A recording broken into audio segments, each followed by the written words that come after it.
Et bonjour à tous, merci à vous d'être là pour cette nouvelle vidéo. Le mois de juillet étant arrivé à sa fin, il est désormais temps de vous présenter mon bilan lecture pour ce mois écoulé.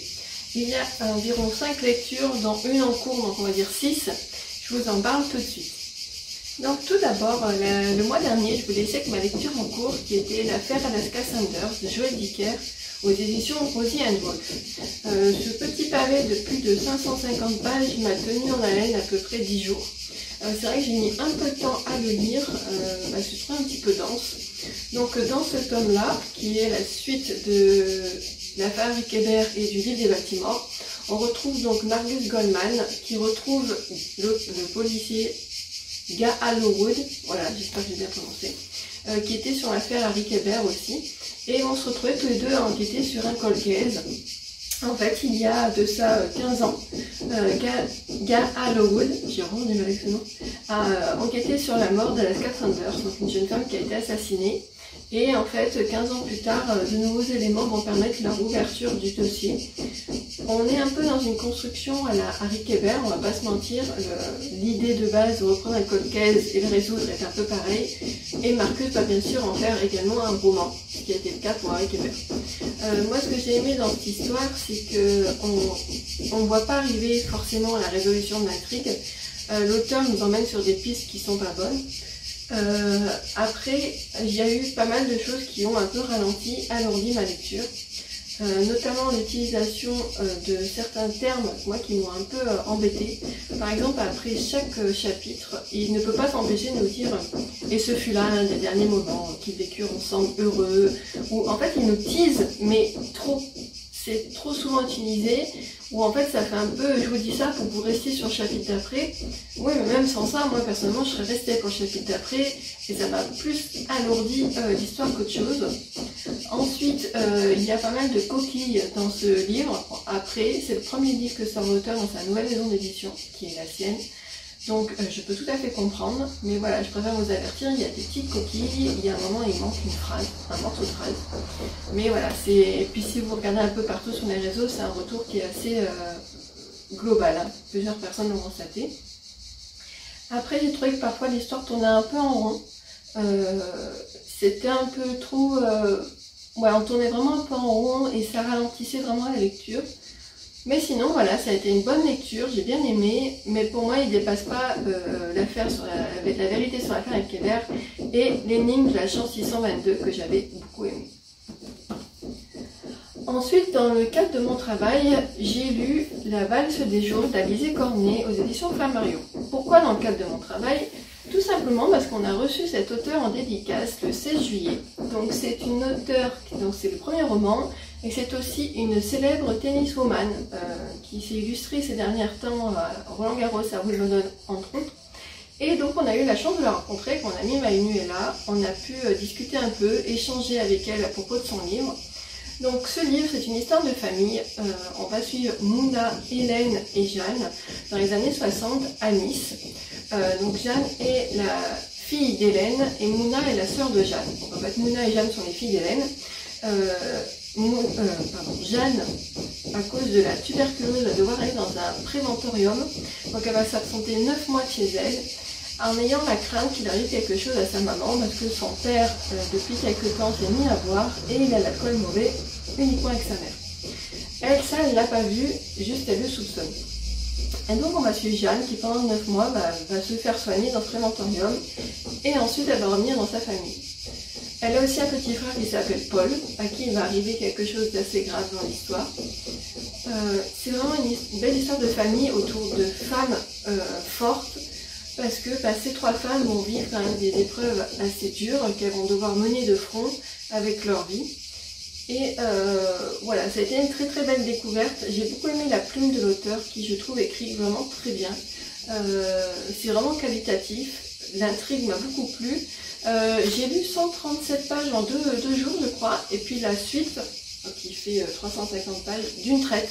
Je me suis couchée à 1 h du matin pour le terminer parce que j'étais pris dedans. J'ai beaucoup aimé les personnages, j'ai beaucoup aimé l'histoire. L'auteur a inclus aussi de temps en temps des petites notions historiques en rapport avec l'époque J'ai trouvé que c'était très intéressant parce que ça enrichit l'histoire sans faire un peu l'auteur qui sait tout. Voilà, c'est juste pour bien situer l'histoire. Voilà, après c'est une histoire de famille dans le sud.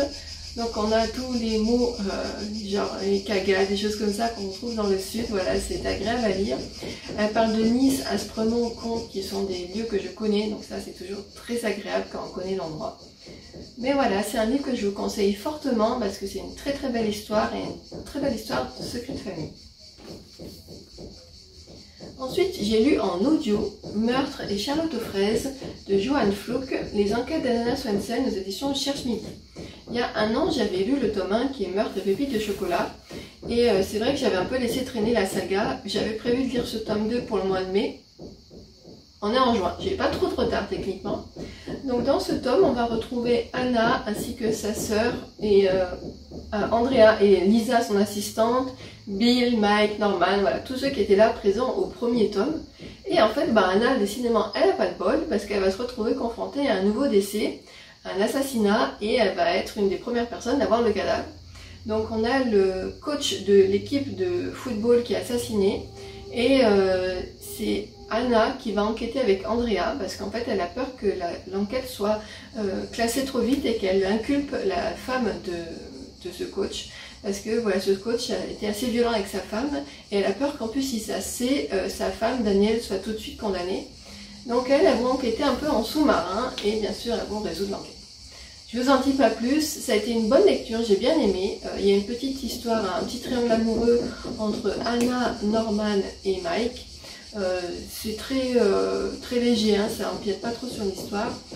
Et voilà, vous avez tout le temps au milieu des recettes qui vous donnent très envie de manger. Des cookies, des croquants, voilà, c'est toujours très salivant tout ça. Et je suis très contente de l'avoir lu, je pense que je lirai les autres. Alors j'essaierai peut-être de les acheter d'occasion. Parce que comme je les écoute en audio, voilà, je n'ai pas payé et l'audio et le livre neuf. Mais voilà, ça a été une très très bonne lecture. J'ai enchaîné ensuite avec ma lecture du mois pour une lecture commune donc, que j'avais réalisée sur Instagram où nous on était 3 à le lire. Elle devait commencer le 1er juillet, je crois que j'ai commencé le 14.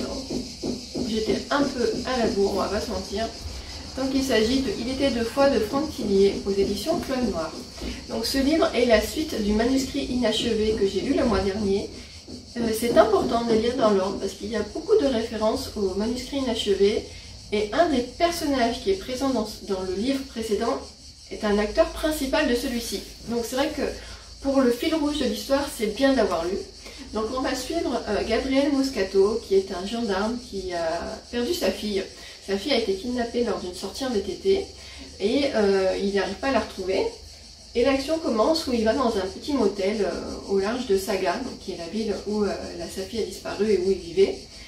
Et il se réveille, il a un trou de mémoire de 12 ans. Il est réveillé déjà par une pluie d'oiseaux, voilà, en fait des oiseaux, des étourneaux qui étaient là en masse à cette période, tombent du ciel et sont morts, donc ils s'écrasent. Donc c'est un événement qui va le réveiller. Et après, au cours de la matinée, après avoir été réveillé dans la nuit par ce phénomène, il ne se rappelle plus de ce qui s'est passé les 12 ans avant. Pour lui, il est arrivé la veille dans cette chambre pour analyser le registre des personnes présentes dans l'hôtel. Sauf que là, on lui dit, oui, mais ça, c'était en 2008, et là, on est en 2020. Vous n'avez toujours pas retrouvé votre fille. Et voilà, beaucoup de choses ont changé. Et il va retourner dans la brigade où il était et va se rendre compte qu'il est cordialement détesté dans cette brigade, qu'il a commis quelque chose envers un ami, Paul, qui a irrémédiablement bafoué son image auprès de ses collègues. Et surtout, on se rend compte que 12 ans après, il n'a jamais cessé de chercher sa fille. Et on voit que ça le mine. Donc on va le suivre dans cette enquête qui va reprendre de zéro en essayant de suivre les traces qu'il avait suivies avant son amnésie, tout en trouvant de nouvelles pistes. J'ai bien aimé, j'ai trouvé le début un peu plus lent. En fait, j'ai trouvé que c'était l'inverse de ce qui se passe d'habitude. D'habitude, tous les détails un peu gore, sanglants, violents sont au début de l'histoire. Là, elles arrivent au milieu. Donc c'est vrai qu'au début, je me dis, tiens, il a fait soft cette fois-ci, Franck Tillier. Non, non, juste j'étais pas arrivée au bon moment. L'auteur nous parle de la passion de la mort pour certaines personnes et le lien qu'elle peut avoir avec les matières artistiques. Voilà, j'en dirai pas plus. Toujours au risque du spoiler.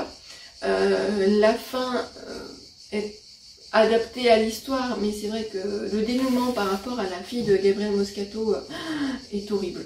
Voilà, vraiment complètement horrible. On se demande comment il fait pour pas partir en vrille. En fait, il part un peu en vrille, mais il pourrait vraiment plus faire des choses ignobles. Voilà, donc en fait, normalement, le livre qu'il y a à lire après, c'est Labyrinthe, qui est sorti cette année au mois de mai, donc c'est la nouveauté de Franck Tillier. Je voulais le lire en août, je vais voir si j'ai le temps, parce que j'ai une lecture commune avec les copines du conte Les Lectures du Cerbère de Chair et de Sang de Jennifer L. Armentrout aux éditions de Saxus.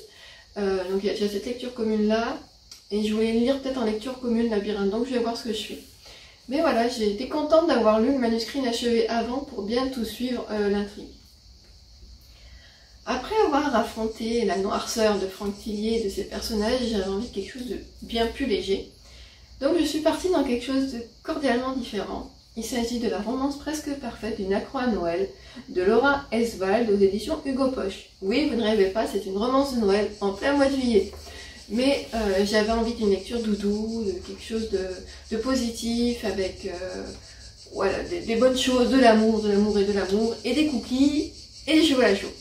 Donc dans cette histoire, on va suivre Zoé, qui est une femme qui est entièrement passionnée par Noël, à tel point qu'elle en a fait son métier. Elle a créé une agence de décoration, on va dire d'événements, autour de Noël, en fait, qui consiste à décorer les grands hôtels de New York, voilà. Et son entreprise commence à être vraiment connue, à se développer. Ça fait 4 ans qu'elle l'a ouverte. Et à côté de ça, on va suivre un journaliste qui est Ethan, qui va devoir faire un portrait sur Zoé. Sauf que lui, il n'aime pas Noël. Voilà, c'est pas un truc qui lui plaît. Lui, cette période, plus elle passe vite, mieux il se porte. Et ils vont se retrouver tous les deux, donc une qui adore Noël, un qui déteste. Donc voilà, un peu le choc des cultures. Et ils vont se retrouver tous les deux à Snowflakes. Non, attendez, c'est pas ça, c'est Snow... Comment ça se prononce? Bref, ils vont se retrouver tous les deux dans le village d'enfance de Zoé, où c'est clairement un village qui adore Noël, il y a de Noël de partout.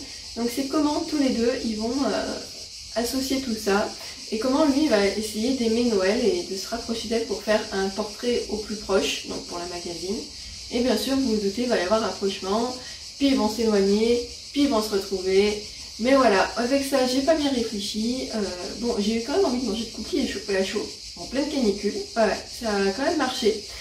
Juste, il disait conseiller de mettre un plaid quand on lit ce livre. Non, là, par contre, je pouvais pas. Le plaid, non. Ouais, pas dû le mettre sous la douche, là, pour être bien. Mais voilà, c'est des petites lectures gourmandes qui font toujours du bien au moral. Et enfin, ma lecture en cours, qui est aussi une lecture assez courte parce qu'il fait 177 pages. Il s'agit de La femme au manteau bleu de Deon Meyer aux éditions Série Noire Gallimard. C'est le premier livre que je lis de cet auteur. Ce sont mes parents qui me l'ont offert quand on allait se promener à la librairie à un moment chez Mémé.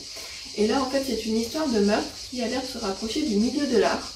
Donc pour l'instant, j'ai lu 50 pages, je ne peux pas vous en dire plus, à part que ça me plaît bien et que j'aime bien l'écriture de l'auteur. Je vous donnerai mon avis complet et terminé le mois prochain. Voilà, pour mon petit bilan de ce mois de juillet, vous avez-vous lu certains des livres que je viens de vous présenter?